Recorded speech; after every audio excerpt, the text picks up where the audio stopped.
بسم اللہ الرحمن الرحیم۔ السلام علیکم۔ آج کی اس ویڈیو میں شیخ التفسیر والحدیث حضرت مولانا مفتی ظفر علی خان صاحب رحمۃ اللہ علیہ مشکلات کو ٹالنے والے اعمال بتا رہے ہیں۔ فرما رہے ہیں کہ پیارے نبی صلی اللہ علیہ وآلہ وسلم نے سیدنا حضرت علی رضی اللہ عنہ اور خاتون جنت بی بی فاطمہ الزہرا رضی اللہ عنہا کو راتوں کو اٹھ کر کون سے اعمال بتائے، آپ حضرات بھی ملاحظہ فرمائیں۔ حسن عمل بہت بڑی بلندی ہے۔ وَإِذَا افْتَقَرْتَ إِلَى الذَّخَائِرِ لَمْ تَجِدْ ذُخْرًا يَكُونُ كَصَالِحِ الْأَعْمَالِ۔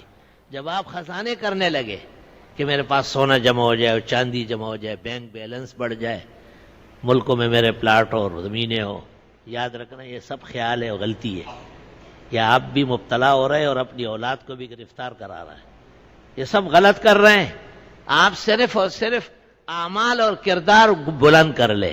وَإِذَا افْتَقَرْتَ إِلَى الذَّخَائِرِ لَمْ تَجِدْ، جب آپ احتیاج محسوس کرتے کہ مجھے ذخیرہ چاہیے تو یاد رکھنا کوئی ذخیرہ ایسے نہیں ہے ذُخْرًا تَجِدْهُ كَصَالِحِ الْأَعْمَالِ، جس طرح نیک اعمال ہے، بہت بلندی اور برتری ہے۔ لا الہ الا اللہ وحدہ لا شریک لہ، الحمدللہ الحمدللہ۔ رسول اللہ صلی اللہ علیہ وسلم علی اور فاطمہ کے گھر گئے اور ان سے پوچھا رات کو اٹھتے ہو، نماز پڑھتے ہو؟ انہوں نے کہا کہ اللہ تعالیٰ توفیق دے تو اٹھتے ہیں۔ آپ نے کہا وَكَانَ الْإِنسَانُ أَكْثَرَ شَيْءٍ جَدَلًا۔ دیکھو پیغمبر آخر الزمان ہے، اور حیدر کرار کو اور فاطمہ الزہرا بطول کو اور سیدۃ نساء الجنہ کو نیک اعمال کی کیسی توجہ دلا رہے ہیں کہ آپ رات کو اٹھا کرے، نماز پڑھا کرے۔ ابو الہیثم کو آپ نے دو غلام میں سے ایک پسند کرنے کا کہا تو اس نے کہا حضرت آپ پسند کر کے دے۔ آپ نے کہا یہ ایک جو ہے نا میں نے رات کو دیکھا تھا، نماز پڑھ رہا تھا، اس کو ترجیح حاصل ہے، آپ اسی کو لے جائیں۔ لا الہ الا اللہ وحدہ لا شریک لہ، لہ الملک و لہ الحمد وعلی کل شیء قدیر۔ آپ کے گھر میں ایک کنیز کام کرتی تھی، نوکرانی، بہت زیادہ نیک خصلت اور نیک عمل تھی۔ آپ نے ان سے نسب حسب پوچھا، پتہ چلا کہ وہ اسماعیل علیہ السلام کی اولاد میں سے۔ آپ نے فوراً جو ہے نا خدیجۃ الکبریٰ کو کہا عاتقہ ہے، اس کو آزاد کرے۔ اسماعیل علیہ السلام کی اولاد میں کوئی بھی غلام کنیز نہیں، کسی نے ظلم کیا ہے۔ اور اس وقت آپ کی آنکھوں سے باقاعدہ بڑے بڑے آنسو گر گئے۔ لا الہ الا اللہ۔ ابو داؤد میں ہے من ابطأ عملہ لم یسرع نسبہ ومن اسرع عملہ لم یبطئ نسبہ، او کما قال۔ جس کو اعمال نے بلند کر لیا، نام و نسب کچھ بھی نہیں کر سکتے اس کے سامنے، اور جس کو اعمال نے پیچھے دھکیل دیا وہ کہتا رہنا کہ پدر من سلطان بود، ہوگا کہیں کا، اپنے اعمال دکھاؤ۔ یہ بعض ملکوں میں کہتے ہیں میں سید فلاں ہوں، میں نے اس سے پوچھتا ہوں کون سے سید ہوئے؟ اخبار والے، وہ ڈکوسلے والے سید ہو؟ نہیں جی نا، سب محفوظ میں کہاں سے محفوظ ہو گیا؟ صرف ایک زین العابدین رہ گیا ہے، ایک بچہ، باقی سارے کربلا میں قتل ہو چکے ہیں۔ اور عرب میں مکہ و مدینہ میں نہیں ہے، تمہارے ہاں بارش ہوئی ہے، برسات میں سارے آئے ہوئے، خیر تو ہے۔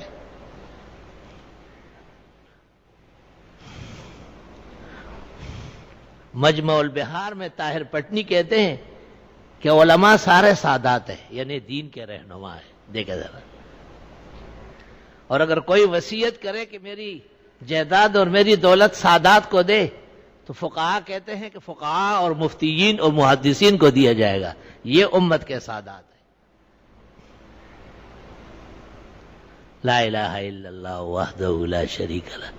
طالب علم جو کتابیں پڑھتے ہیں وہ یاد رکھے، باہر کتاب الزکوٰۃ میں جب یہ مسئلہ چلا ہے کہ سادات کو زکوٰۃ دے سکتے یا نہیں، تو ابن نجیم نے کہا ہے کہ سادات کہاں ہیں؟ ان الاعاجم قد ضیقوا انصابهم، عجم میں نسب خلط ملت ہو چکے ہیں۔ ہمیں کوئی ناراضگی نہیں ہے ان سے، اللہ ان کو میں اچھے لوگ پیدا کرے۔ ہمیں دکھ یہ ہوتا ہے کہ داڑھی دبا کے منڈاتے ہیں، انگریزی فیشن کے پرتو ہوتے ہیں، دنیا کی کوئی ناکردنی اور بدفعلی نہیں ہے جو ان میں موجود نہیں ہے۔ اور نام لیں گے تو جی سید فلاں اور سید فلاں، اور ذرا اس کو محفوظ رکھو، آخرت کے دن دیکھا جائے گا کہ کون سید تھا اور کون نہیں تھا۔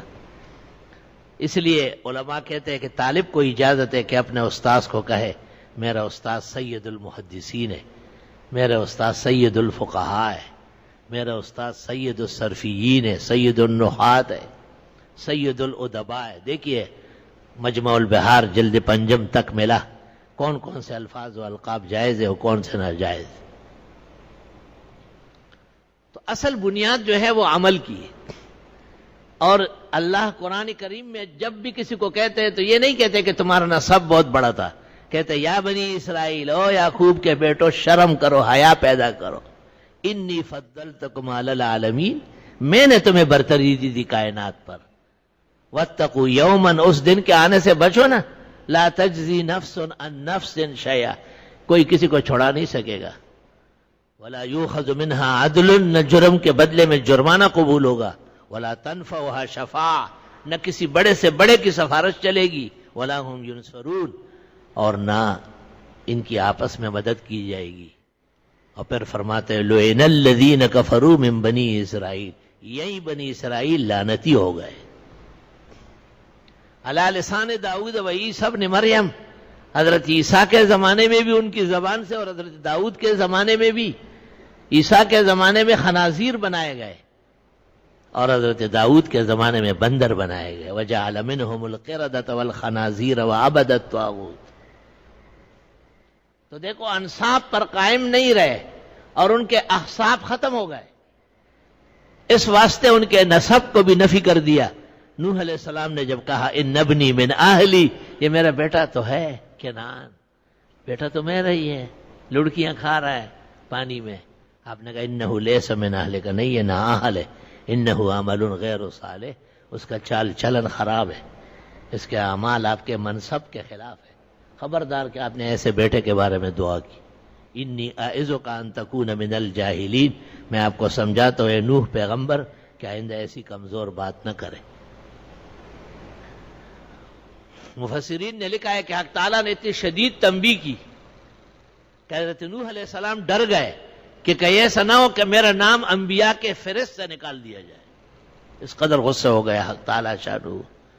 اعوذ باللہ من غضبہ وسخطہ وقہرہ، اللہ تعالیٰ کے خزائن رحمت، مہربانیاں، فضل، احسان ہمارے ساتھ شامل حال رہے، ہم عاجز اور مسکینوں کو اللہ تعالیٰ غضب الہی سے، قہر خداوندی سے بچائے، اور ایسے اعمال و ایسے کرتوت سے بھی بچائے۔ تو ایک طرف تو یہ کمزوریاں ہیں ہماری کہ عمل پر توجہ نہیں ہے، اور غیر ضروری کاموں میں آگے بڑھ رہے ہیں، ہمیں اعمال صحیح کرنے ہیں، اور اعمال کا درس دینا یہی عالم کا منصب ہے، یہی پیر کا منصب ہے کہ وہ اپنے مسترشدین کو سنت سمجھائے اور بطریقہ مسنونہ ان کو آگے بڑھائے۔